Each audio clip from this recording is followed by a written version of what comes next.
is, if you're on the podcast platforms, by the way, if you could just go into your laptop or iPad or other kind of pads are available apart from the one. Subscribe to our YouTube if you would. It obviously helps with the numbers and getting the listens out there and stuff like that.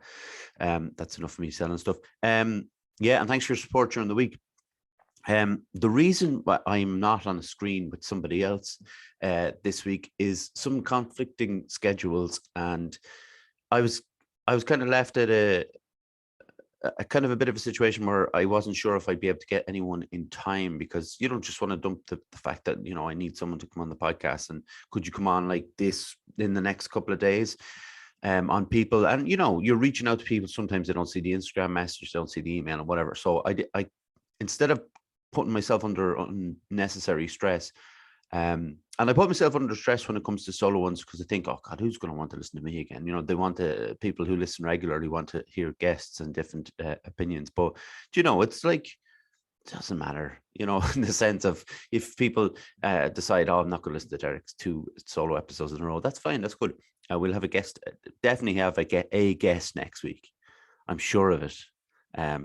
No, we will. We'll have someone next week just to kind of mix it up a bit. So that's the reason I'm here on my own. You may have seen the title of the episode, and I'll get into that in a minute. I wanted to just address the fact for the very very kind people who messaged me on Instagram and other places about in support of my decision to go back to therapy, because it's not that I was like, you know, I made the decision confidently, and you know, I knew it was a good idea for me. But you know, some people might be a little bit more hesitant about the idea of needing to go back, and maybe thinking it's a backward step if you're going back to therapy. And the couple of people who I will note said it was a very, you know, a positive decision to make, because I've been through it, you know, the therapy thing, and with different types of therapy. And I know how much it's helped. And if I am struggling, like I mentioned last week, with OCD and anxiety and things like that, well, then I should really get on top of it, because I don't want it to knock on into other things, if you know what I mean. So I contacted, obviously I was looking for, you know, some tips on who would be a good therapist for me, a good fit. And fortunately, due to this podcast, I have some people who can give a shout to ask if they could help. And Joanna Dwyer and Tracy Bulger were the 2 people who I asked, who have both been on, and both been on twice. Actually, Tracy was on it 3 times, because she presented or I should say hosted the 100th episode. So I contacted them, and pretty quickly they got back to me with somebody who they thought, Joanne got back to me and said, this person would be very, you know, useful for you for what you want to talk about. And I was chatting to Tracy too, obviously. And like, go back to therapy in the I nearly said the NHS, and too much to air, the HSC, and you know, the understaffed and stuff, and I've been waiting probably a long time for it. Like, so I contacted the person's name who was given, and or the person I was given, and fair play to him. Like, he said, I think it was like, I contacted him, I think it was on the Monday, and he said, oh, can you do Thursday at 4:30? And I had a therapy thing for my knee, my physiotherapy for my knee, and I couldn't. But then he said, I get back to you in a couple of days, and he got back to me. So I actually have one. This is Saturday, I'm recording this. So I actually have my first session with him on the 9 o'clock on Thursday morning, and it's in person. We discussed about, this is kind of interesting, because I've talked to people about this on the podcast. I've talked to therapists about it on the podcast, and people who are, you know, working from home and things like that. And he said, you know, there's 2 days he's in office and 2 days that he's not, and he does Zoom. And obviously I have no problem doing Zoom, but I just said to him, for the first one, would it be possible to just have face to face, so I could kind of get to know him, and he could get to know me a little better, and then after that we could maybe do the Zoom. So in fairness to him, he gave me the Thursday, which is a face to face, and he said, from then on, like that slot would be free, which they would be face to face, which suits me better. Like I said, Zoom would be grand, but I like, because I haven't done the Zoom before, I guess, and everything we haven't done, we're a little bit worried about. And so I'm a little bit more happy that we'll be doing it face to face. And, I can't thank, obviously Tracy and Joanne enough, but people, Joanne Burke, who I've had on before, came in and contacted me about, what a positive step forward it is. And a couple of other people did, and I'm really sorry if I've forgotten who it was, but just really nice kind of messages of support. And, those people are kind of people who would do it for anyone, so that's a positive thing, that there's people out there who are, willing to offer that kind of support for, not me, like, but for anyone who are, maybe struggling or maybe need to go to therapy, and they've kind of been worried about what people think, because we're all obviously still worried about what people think, and people can be a bit dismissive still if they don't really know the facts. So thank you very much for that. And also thanks to Kieran McNally. I mentioned him a couple of weeks ago. I want to mention him again because we finished up our appointments, and the disappointing thing for me this week was I was training on Wednesday, and I'd done the CrossFit. Knees, no problem. Knees have improved so much, like from what Kieran's done for me. And I was stretching. The worst thing was I was warming down, and I was doing the not the glute stretches. Why do I was the tie? Let's say the tie. There's a better, isn't there?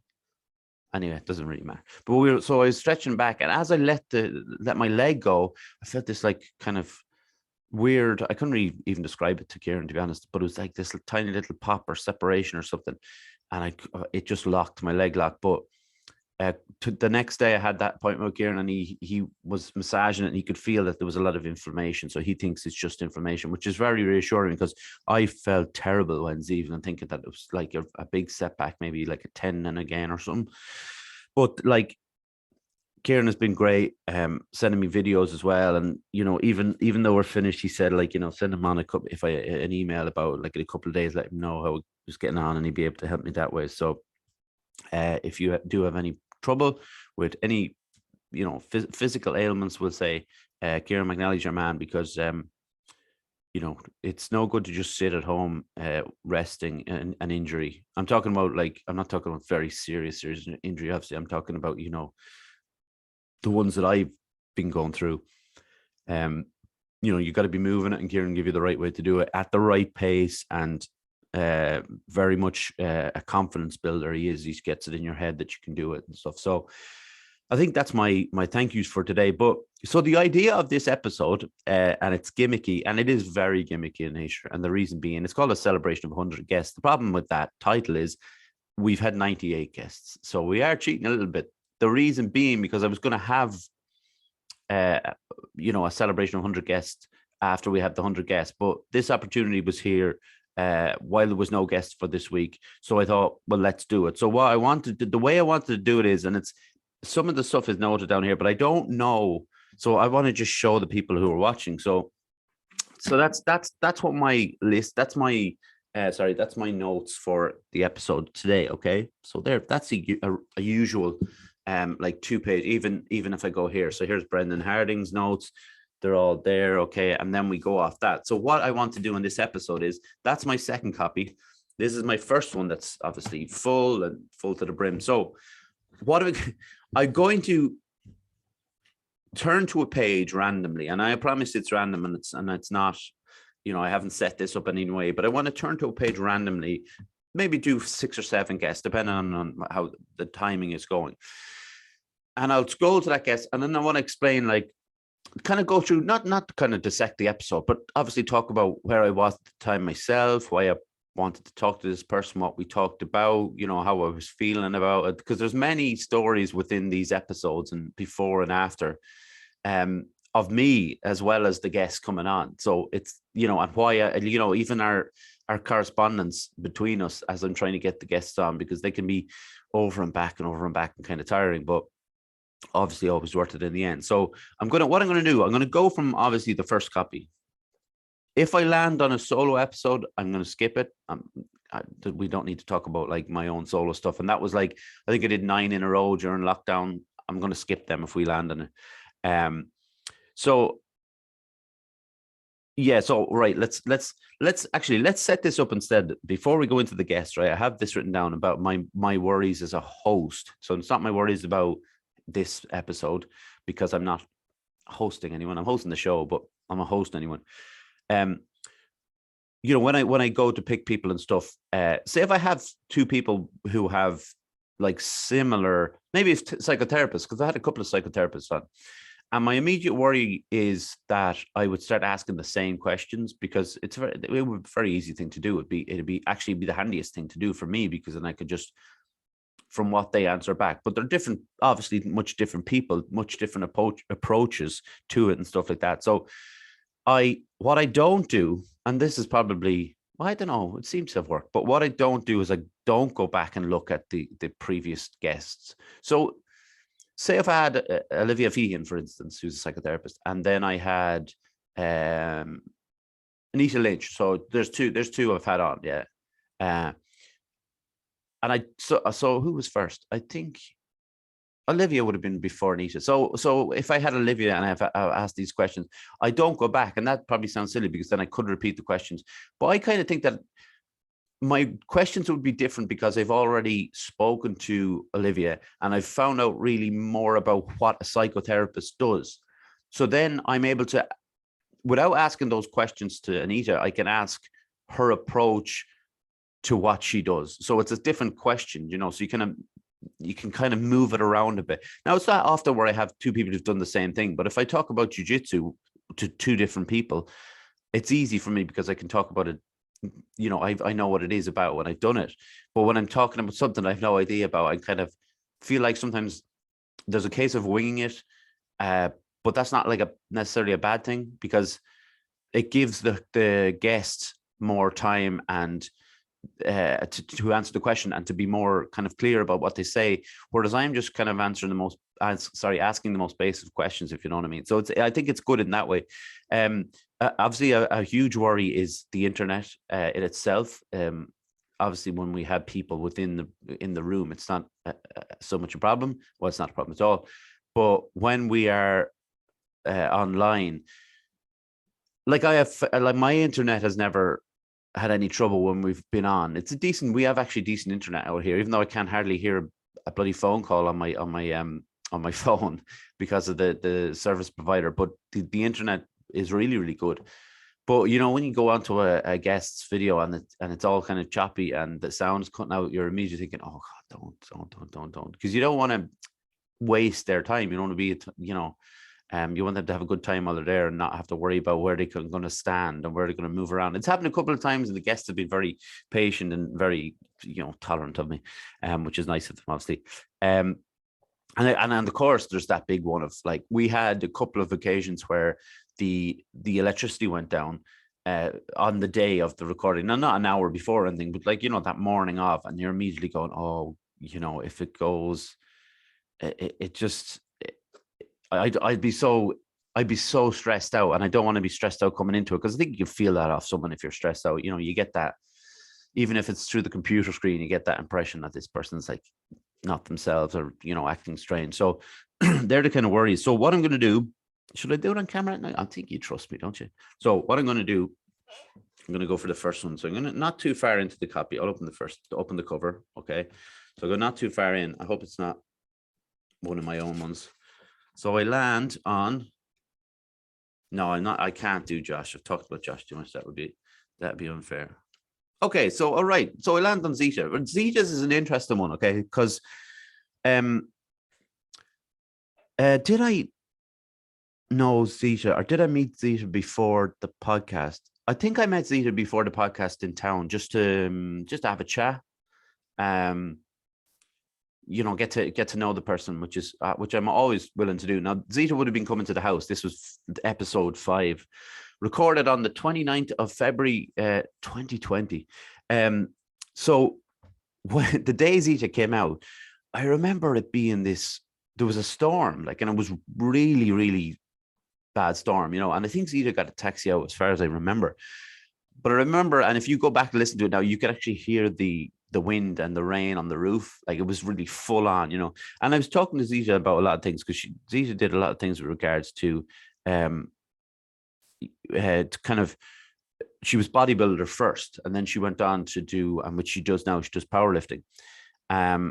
So it was something, again, not a, like, she was competitive in both, so it's not a thing that I was familiar with. So to get to chat to her about bodybuilding, difference between bodybuilding, I guess, and like powerlifting is one thing, which we all probably know, but the kind of tiny little things in between, you know, the diets and the different ways you have to look after yourself in between were really interesting to me. So we had, like, it was a great episode, and we wrapped it up, obviously, and Zita we went in to watch a film, actually, because the weather was terrible. We didn't really know how Zita was going to get home because the storm, and like whether there's going to be taxi availabilities or not. I think we watched The Shining, actually. And then it was Anne who dropped Zita, and it was we had to ask Anne in the end, because I think Zita rang taxi a couple of times and there was just no taxis coming out, because obviously people were in town needing them, and for people who don't know, I'm a little bit outside of town. So we ended up dropping Zita in close to, I don't know if it's close to her house or close to a bus stop or whatever it might have been. Regardless, we got Zita home, but it was a fun conversation. It was one of the ones that broke the 2-page barrier. I normally takes 2 pages to write an episode. I actually took 3. I just see a paragraph there about Declan Cooper, who I used to train with, who was doing some therapy, massage therapy, to me to kind of help him with before his exams, which was very appreciated by me. But I get a little shout out on here from massage therapy. I'm pretty sure he still does it. He's DC Sports Analytic Therapy, just in case you want to, again, look after who doesn't love a massage, to be fair. So that was Zita's one. So we'll flick forward. We'll go on to, okay, we're going forward. How do I land on Josh again? Oh, here's one. Okay. So this is a good one, because this is Teresa Bulger's one, and I did not know Teresa. I found her on the Dancing Soul website. Again, this was one where Teresa wanted to meet beforehand, and I met her in Savory Fair in Monksland here, which isn't too far from me. And we had I had a cup of tea. Teresa had a can of Coke. She's into her Coca-Cola. We had a good chat, but what I got a vibe off her was like how kind of like cool and chill she was. We had a really good, we didn't really have a chat about what I wanted to talk about. We kind of talked about what Teresa, like her kind of her life growing up and stuff like that. And obviously I was chatting about that as well. I'm sure I started talking about film at some point. I always do. It's a bore fest, Teresa, if you don't know, is a clinical hypnotherapist who mainly deals with helping people to stop smoking, which is hugely important. And if people want to do it, they can contact Teresa in the Dancing Soul. But we got on so well, and again, Teresa was over here. It was it was episode 20, as I say, it recorded on 13th of the 6th. So about 2 years ago. Is it the 13th today? No, it's past the 13th. I'm way behind. It's 5 days behind it. But we had such a good time. Like, we've met since. We chat. I know Teresa listens to the podcast, which I always appreciate. We had her then back for episode 100 to host it. We had her on the quiz night when she was on with Joanne, Nicola, and Ginny, and that was a lot of fun too. So like, Teresa's always welcome back on the podcast anytime, because it's such a great time for her. So yeah, like we said, we chatted all about all that, and like how hypnotherapy works, and that works, and that's the episode where I absolutely messed up on the difference between hypnotherapy and what's the other one? Hypnosis. Yeah, hypnotic, that one. I made a fool of myself, but Teresa was very kind not to shame me. So we jump forward to episode 44, recorded on the 28th of the 11th, 2020. Cormac McManus, a man I've known since we were very, very young. My dad's house, my house, was basically over the wall from where Cormac and his family grew up, and he had brothers and sisters, and my 2 brothers and myself would hang around with each other. it was really great to have Cormac come on. He came on to talk about bipolar, amongst other things, like, he has rapid cycling bipolar, which I do not have. And we talked about, I've obviously asked questions to people about medication and therapy, what they've had. Because, some people haven't had either, and some people have had both, or, there's multiple ways of doing it. So we also got to talk about IVF treatment that himself and his wife were going through. So he has 2 kids through that, and his good lady is pregnant again, which is more good news. Must be due actually soon enough. I'm not too sure, to be honest, maybe a couple of months. But yeah, and Cormac's like, he's a big runner. He runs marathons as well, and I know that helps with his. With his mental health. And he was very kind actually to talk about, how his partner Haley, helps him through his cycles, his mood cycles, and the toughness and resilience of the two of them, really, to have 2 kids coming on 3. But yeah, like, Cormac was through Zoom at this point. We had finished doing the in-person interviews, so, which was kind of a shame, because I would have loved to have Cormac out here for a bit of a chat and a cup of tea afterwards, where we could chat a bit more openly about our youth, because let's not bring up too much on the show. We don't need to spoil anything, really. But that was a lot of fun. So it's funny, I'm landing on people that are kind of still chatting to. But okay, here's one. Episode 61, recorded on the 28th of March, 2021. Saya Novinger. If you don't know who Saya was, kind of an incredible story. She's Saya's American, lives in California. I think up northern California. And I came about her through Gamma, which is an MMA organization that Calvin, who former guest who was on, set up, and they did a video, an advert for Gamma, where they put Saya doing what's the name of the song she does? The Well Below the Valley, from a performance she did in like LA in a bar, an Irish bar. And I don't know how Calvin found it, to be honest. And he put it up, and Conor McGregor, who got involved with Gamma, shared the video. And of course, that went viral, as the kids would say. And then Saya got a lot of notice, a lot more followers, and people were interested where she was from, how she came about. And I wanted to talk about how she came about the song, like where she heard it first and stuff. And she describes herself as a singer from many cultures and many lands. And we got through that, and we talked about the uilleann pipe player Seamus Ennis, when he discussed the idea that the bodhrán should be played with a knife, which I agreed with, but Saya, obviously being a bodhrán player, did not. And I had some cheek bringing that up, actually, to be fair, to kind of put Saya in that situation where she had to defend it against, the actual Irish person having a go at the bodhrán.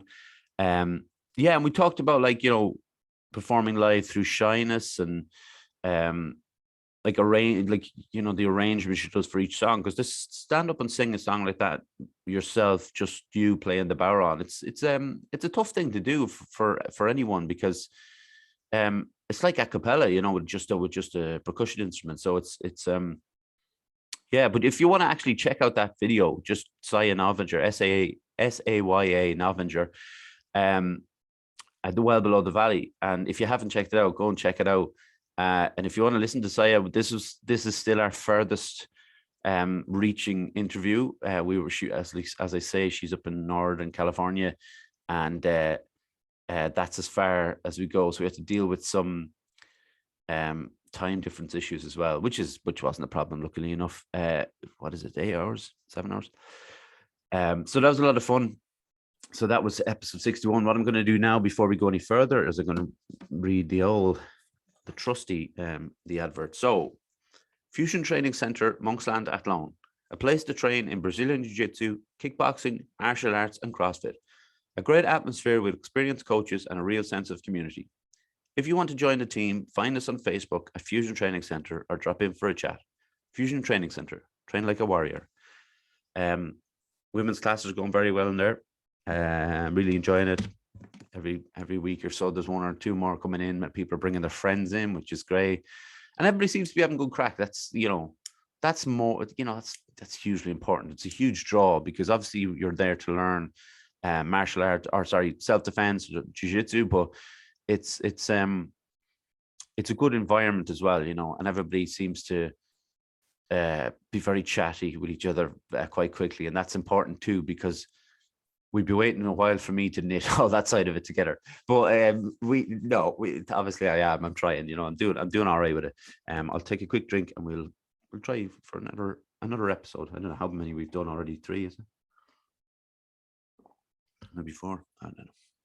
Okay. Okay, here's episode 71, recorded on the 6th of the 6th, 2021, with the guest Gemma Delaney. Gemma is the host of the What's Up Doc podcast. It's a true crime podcast. I can't quite remember where I came upon Gemma, whether it was on Instagram or Twitter where I saw the podcast itself, or whether I came about it, someone told me about it. But either way, Gemma was great.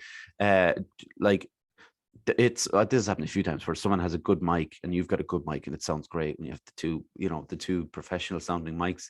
Not that that's, we can do without the 2 professional mics, but it does sound great. But I find true crime a very interesting subject. I think it seems a lot of people do, and I'm not, we're often wondering why that is, but it's surely to do because it's so out there. I think it's so out of our wheelhouse. Well, you'd hope it is, but it's so out of our wheelhouse that we find a kind of a dark fascination with it, about how things can go the way they do and people can do what they do. And Gemma, her shows, what she does is she looks at true crime documentaries, whether they be films or series, and she discusses them with a guest then later on. And she actually recently just put up a new episode. She was she's interviewing someone at Comic-Con. Who is it? It's like the real something hunter. Oh God, you look it up. It's the name, as I said, it's the What's Up Doc podcast. But we also talked about how you can bring how you managed to bring some lightness to such a dark subject, because if it was all just doom and gloom, it is very hard to kind of just listen to. And obviously it's doom and gloom if we're talking about true crime, but when you have such a serious and kind of delicate subject, to add a bit of lightness without sounding dismissive of the subject, I think that's tough, and I think Gemma does that very well. I also got to discuss my favorite crime documentary with her, which is the West Memphis 3 trilogy, which everybody should watch. Night Stalker, another one on Netflix, which I thought was fantastic. And Gemma obviously answered her favorites, and you can go and listen if you like to find out. We talked a bit about the true crime community as well, which seems to be growing every day just because of the actual, the interest in true crime. So yeah, again, obviously Gemma was on Zoom and podcast. I think she's in Wexford, is she? I might be wrong with that. So we'll go one more for this copy. So here we go. Okay, well, it landed on the quiz, but I think it's because I had that in the middle. I can talk about the quiz. So the quiz, as I called a quiz in name only, part 1, featuring Ginny Breslin, Tracy Bulger, Joanne O'Dwyer, and Nicola Glynn. I mean, I knew it was going to be an easy episode for me. I knew it was going to be good crack. It's not a fair quiz because I was asking questions based on my own opinions, and that's not a quiz. That's what is that? That's kind of like something a dictator would do, I suppose. But it was to do with music, films. I even had favorite animals written down, 3 dinner guests alive or dead. Those kind of questions. They're very easy, and we did them with a group of with the lads as well. We did with Josh, John Francis, Martin Hickey, and who was it? Calvin, I think, was in there as well. So we've done it with both genders, which is pretty old-fashioned at this stage. I need to cop on, but I would like to do a final eventually, because I think the people that went through, and please forgive me if I'm wrong, I think it was Ginny and Nicola, and then I think on the lads, John Francis definitely did, I think it was Calvin, because I know Martin and Josh aren't good losers, and I think they were a bit annoyed. So I think they were the four, and I'd like to get it in, but it was such fun with both episodes. And when you pick the guests for those kind of things, the guests are the ones that make it very easy. It's not it wasn't a difficult process for me. But it was recorded on, by the way, it was recorded on the 20th of August. Well, I have a line through that, so maybe maybe we recorded a bit later than that. Maybe I changed it. So that's that completed copy, and I really like the copy. It's got a lovely texture to it. So, so we can go back in and we can do another couple in this one, and then we can move on, because it's just interesting to look back, even though we won't be looking too far back in this one. So, yeah, okay. So this was from episode 91. Episode was recorded 24th of the 10th, 2021. This is recorded with Egrain Hackett Cantabrana, someone who was terrified of pronouncing the name wrong, which happens a lot. But Egrain was not a name I knew of or I'd heard before.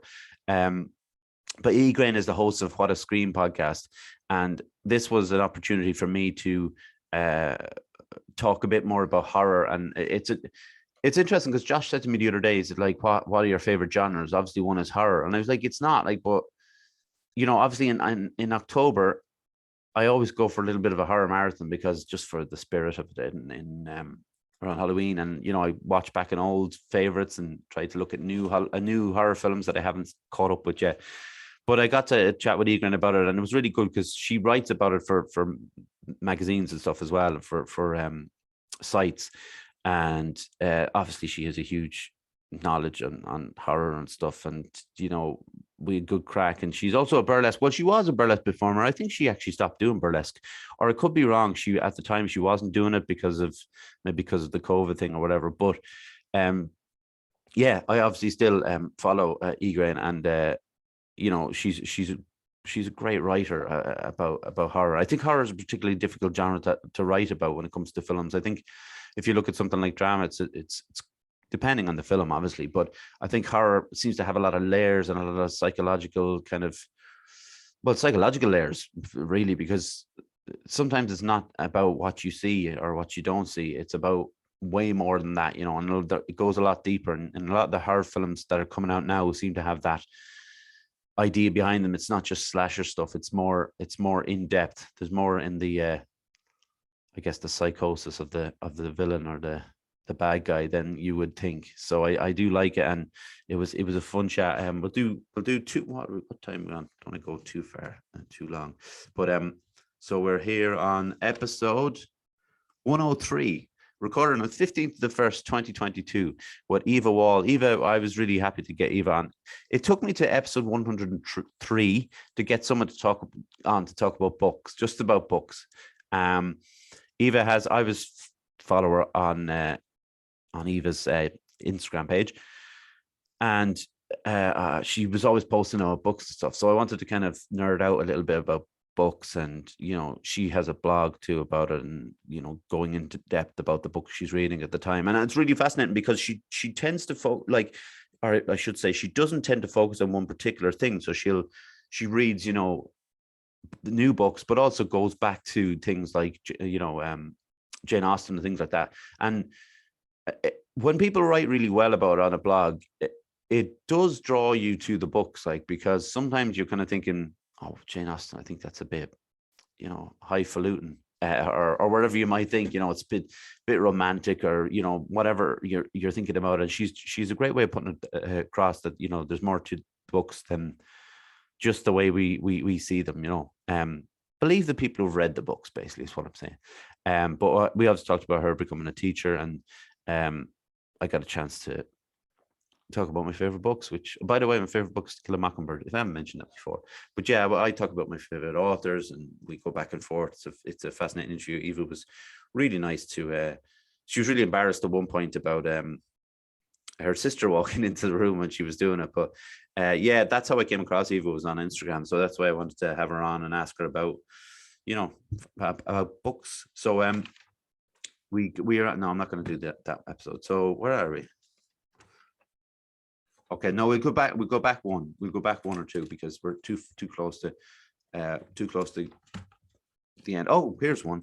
Right. So, Connor Breen, man here from Athlone, sound man, a mentalist and a magician who came on and did some really amazing magic tricks. Really amazing magic tricks. I had seen Connor. I had actually met him in Fusion. I had only chatted to him a couple of times. And then obviously I was following him on Instagram just to see the tricks, like, because we had Joe Daly on, who was also a magician, who showed some tricks, and I still don't know how they did it, unbelievable, really.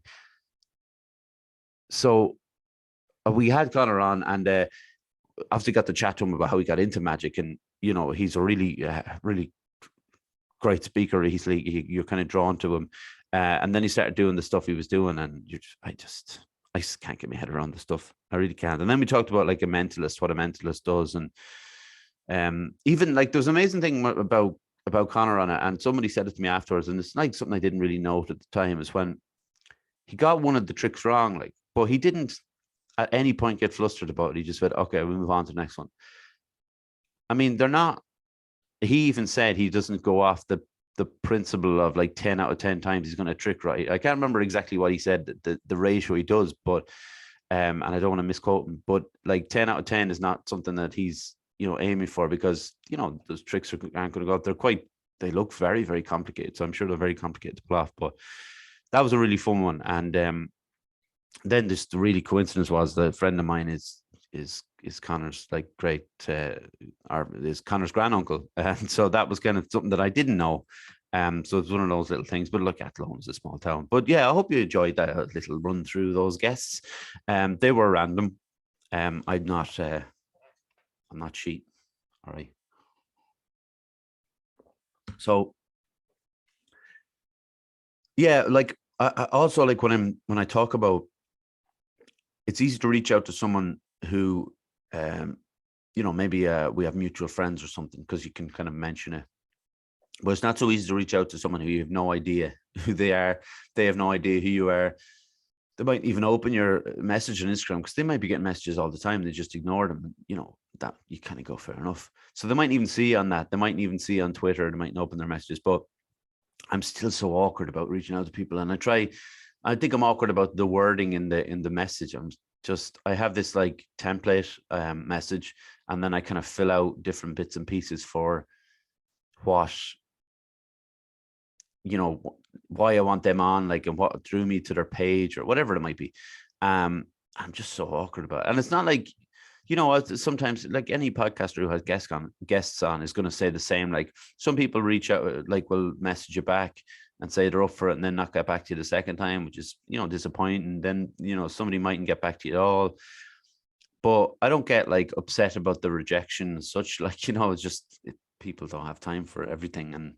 And if you know me, if you heard me talk before, I basically bring that back on myself and say it's my own fault for the crappy message I sent. So it's not, obviously it's not my own fault.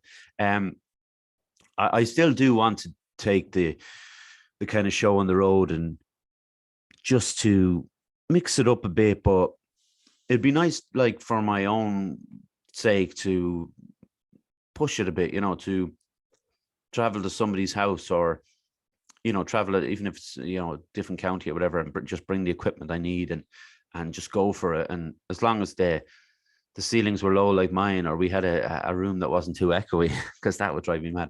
But yeah, it would be nice to kind of bring it on the road, and jump on a train and go somewhere and record. And even it'd be amazing if I could line up like a couple of guests in the same place, like in Galway or Dublin, and do the two of them within a couple of days. That'd be unbelievable. But to get that level of scheduling right would probably be quite difficult. But you never know. But like, I will, like, even just doing a few episodes ago, getting Josh to come over here was a step forward in that I had someone back in the house. And at least I know I have that option for anybody who's near and can come here, and we could shoot it the same way as we did. And the mic sounded grand where it was. I thought I'd have to get two mics. I probably will if I go on the road, but obviously I don't at the moment. So that's a positive thing too.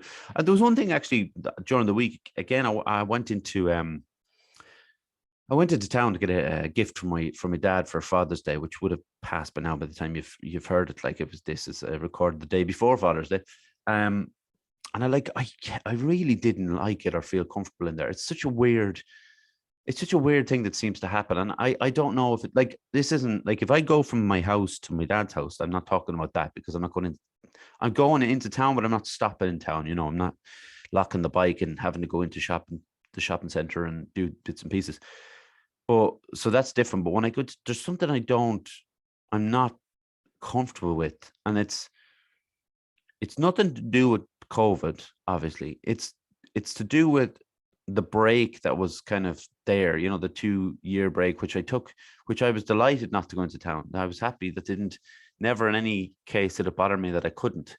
But now that it's there and I can go back in, and I want to go back in and get the gift, I talked to someone about this before, and they think I talked to a doctor about it before, wasn't it? I think it was. So about the idea of getting dizzy in places, and where there's a lot of stuff, a lot of colors on the walls and stuff. And obviously in Easton's, that's what it's like, with all the book spines and stuff around the place. And I just get really like uncomfortable and just feeling kind of dizzy, or I don't know what it is. It's a weird thing. And maybe, look, I can bring this to therapy. Now, this isn't one of my main things that I want to talk about with the therapist, but yeah, maybe I need to like bring this up as well. It's it could be an anxiety thing, it could be an OCD thing, and that I'm not where I should be or where I feel I should be, because going to town is taking me out of a kind of a schedule that I have each week, and a well drilled schedule, a well oiled schedule.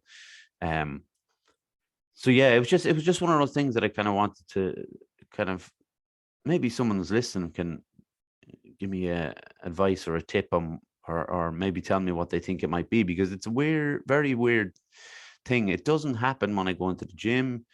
If I go into Savory Fair on the corner, or even in Super Value, like when I go there for my weekly shop, I don't get it there, and there's lots of colors and there's lots of stuff around, but I seem to get it when I'm going into somewhere like Easton's or something, that it's just a weird thing. And it's, I don't know, I seem like I'm out of practice with town, and what I had years ago with to do with anxiety, and I wouldn't want to go near town. Maybe like 10% of that is still there, or 10% of that came back rather than it's still there. And I'd like to figure it out, so I don't have to feel, because every time it happens, that 10% goes up a little bit, because you think, oh, I have to protect myself from that. I don't want to feel like that, so I'm not going to go in there. And I have to go in there, simple as, because you have to get stuff, I was watching one of my favorite directors, people who listen to this will know, is Paul Thomas Anderson. He did his probably greatest achievement would be There Will Be Blood, but he did other great films like Boogie Nights, Magnolia, Phantom Thread, The Master. They're all brilliant films. Even Punch Drunk Love, he got Adam Sandler to do a good performance. But so some of you might follow my Instagram. I got a really nice book for my birthday from my mom, and it's a Paul Thomas Anderson masterclass, and it goes through all his films in depth. So I'm going to go back and do like a big study, like a marathon of his films. In the book, I think it's in the book it's his 8 films, his first 8 films, but he's had one come out since.